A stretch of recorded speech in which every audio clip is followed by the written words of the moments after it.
안녕하세요. 항암제를 개발하고 있는 VS팜텍의 이현호입니다. 첨단 바이오 약품의 임상시험 계획 승인 신청 자료에 대해서 알아보고 있습니다. 지난 시간에 이어 계속해서 임상시험용 의약품의 품질에 관한 자료 중에 원료 의약품에 대해 알아보도록 하겠습니다. 저는 개발자의 입장에서 임상시험 계획 승인 신청 시의 품질 문서 중 원료 의약품에 대해 설명드리고자 합니다. 이 과정을 통해서 첨단 바이오 의약품의 국내 IND 신청에 필요한 서류들의 구성과 작성법 등을 알아보고 자료를 확보함으로써 품질 문서 작성에 이용할 수 있을 것으로 기대합니다. 이 표는 지난 시간에도 보셨는데요. 임상시험 계획 승인을 위한 자료 제출 범위를 명시하고 있는 표입니다. 임상시험용 의약품 관련 제조 및 품질에 관한 자료 항목은 흔히 CMC라고 부르는데요. 원료 의약품과 완제 의약품으로 구분하고 있습니다. 영문으로는 드럭 서브스턴스 또 드럭 프로덕트라고 부르고 있습니다. 흔히 CMC는 케미스트리, 매니팩처링, 컨트롤의 약자입니다. 즉 특성 자료, 제조 방법, 품질 관리 방법을 포함하는 내용입니다. 이러한 자료를 작성하는 방법은 국제공통기술문서, 보통은 CTD라고 부르는 구성과 작성 방법에 따라 작성하게 됩니다.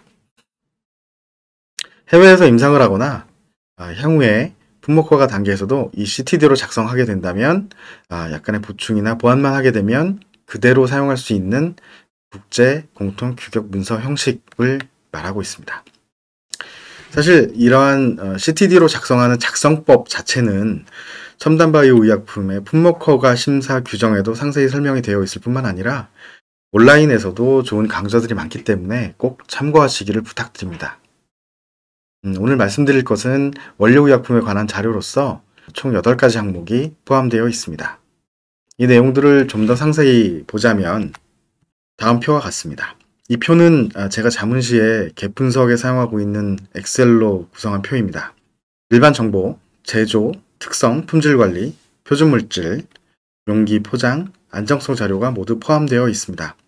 초기 임상의 경우에는 어떤 항목은 충분히 작성할 수 없는 부분도 있습니다. 하지만 규제기관에서는 대부분의 항목에 대한 정보를 요구하고 있고 또 충실하게 작성을 하는 것이 일반적입니다. 그렇지만 자료 제출을 할 수 없는 경우에 있어서는 제품별로 상담을 통해 제출 가능한 범위를 정하고 제출하는 것이 좋습니다. 보통 세포치료제 또는 이런 첨단 제품 중에도 세포치료제의 경우에는 이제 원료의약품이라고 한다면 가장 중요한 것이 세포와 세포를 배양할 수 있는 배양액이 될 것입니다. 세포 부분은 세포의 채취, 형질 전환을 위한 벡터 또는 바이러스 이런 걸 사용하는 경우도 있고요.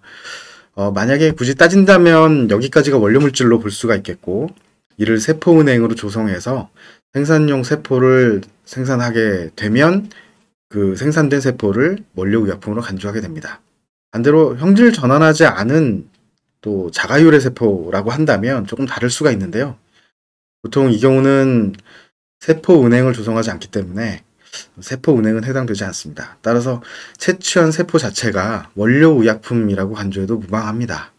또 형질 전환이 되는 경우에는 삽입될 진에 대한 정보, 바이러스에 대한 정보, 플라스미드 등에 대한 정보가 충실히 작성이 되어야 됩니다. 배양액의 경우도 사실 기본이 되는 배양액이 있을 것입니다. 뭐 DMEM이나 또 F12 이런 것들은 기본이 되는 배양액들일 것이고요. 여기에 첨가되는 세럼, 플라즈마 뭐 이런 것들도 포함되고 또 항생제, 또 각종 첨가물 그리고 이 배양액이 GMP 그레이드인가 하는 여부도 포함하여 자료를 작성하게 됩니다. 특히 오늘은 이제 스템셀과 관련해서 얘기를 좀 더 해볼 텐데요. 그래서 원료의약품이라고 한다면 이제 원료의약품에 해당되는 범위 중에서도 세포에서 이제 채취에 대한 부분과 뱅크에 대한 부분을 좀 더 말씀을 드리도록 하겠습니다. 다음은 인체 세포 등의 채취 방법에 대해서 규정하고 있는 명문화된 규정입니다. 사실 예전에도 사람 세포 채취하는 부분에 대해서는 동의서 등을 받아서 확보하기도 했지만 이것을 어떻게 채취해야 된다라고 명문화된 법령은 없었습니다. 최근 이러한 법령이 만들어지면서 인체세포 등은 이렇게 채취해야 된다라고 명문화되었는데요. 특히 서면 동의를 꼭 확보해야 된다. 그리고 그 부분에 대해서 강조를 좀 하고 있습니다.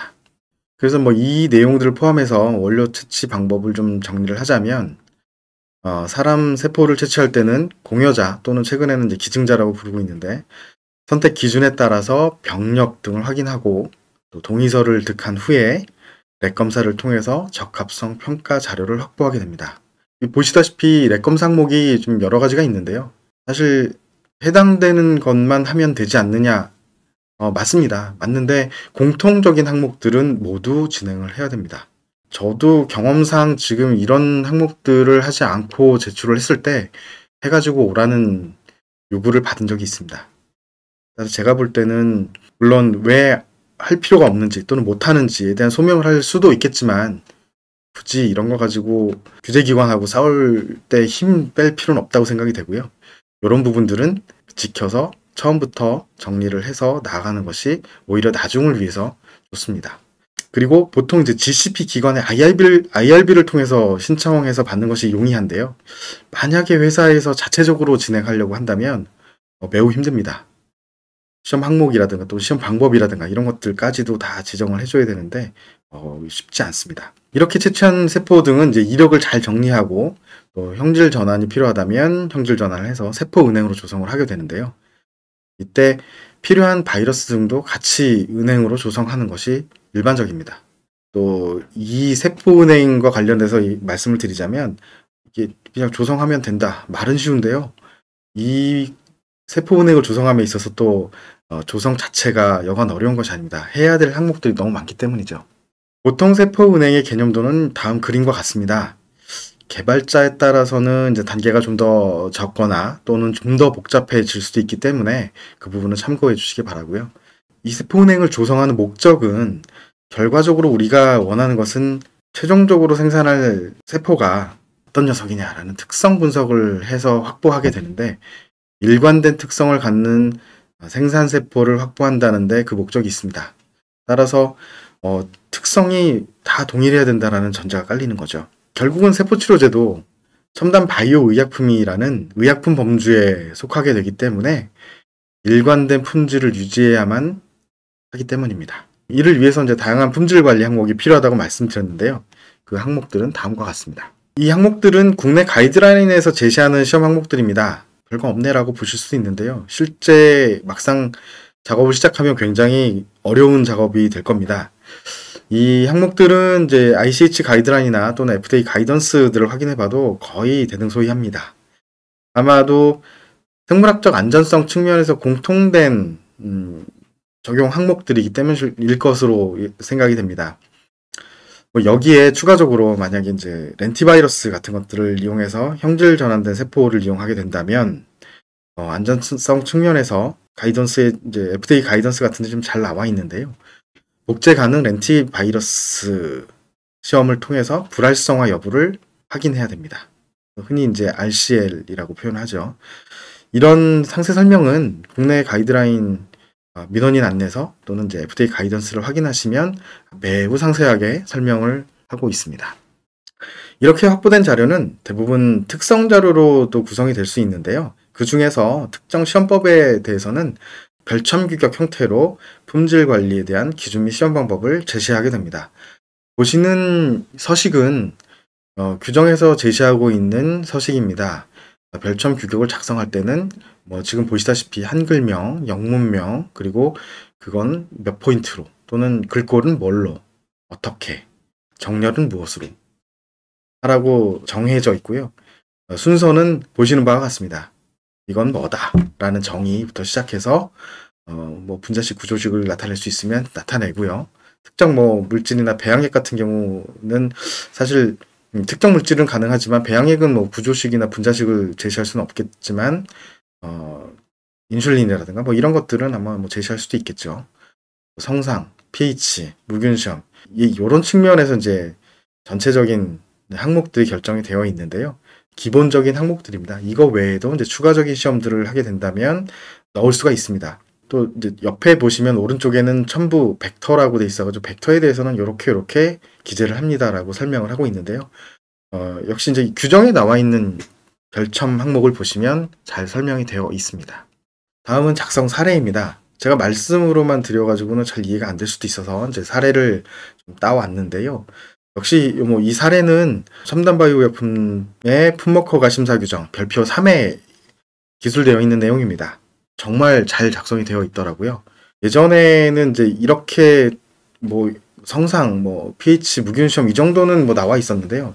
예를 들면 마이코플라즈마 부정 시험이나 외래성 바이러스 부정 시험 이런 것들은 회사에서 각자 시험하는 방법들이 조금씩 달라서 그런 것들을 기준으로 작성하는 게 일반적이긴 합니다만 어떻게 작성해야 될까를 굉장히 고민하게 됐던 경험이 있습니다. 근데 이렇게 해야 된다라는, 여기 보시면 예를 들어서 마이코플라즈마 부정시험 같은 경우는 아래 시험 방법에 따라 시험할 때 음성이어야 된다 이렇게 해놓고 검체는 이렇습니다. 시험 방법은 이렇습니다. 판정 기준은 이렇습니다. 이런 순서대로 거의 유사하게 진행이 되고 있습니다.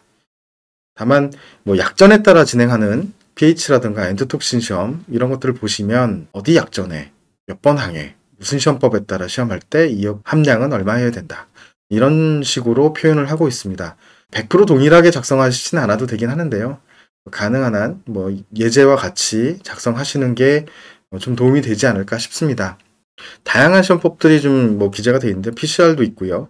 또 지금 보면은 팩스 시험법, 엘라이저 시험법 이런 것들도 기재가 되어 있기 때문에 어떻게 기재하는 것이 나을까 또 좋을까에 대해서 고민하는 것은 아마 이 예제를 보시면 좀 더 많은 도움이 될 것으로 생각이 됩니다. 지금까지 임상시험용 의약품의 품질 문서 중에서 원료의약품에 대해서 말씀드렸습니다.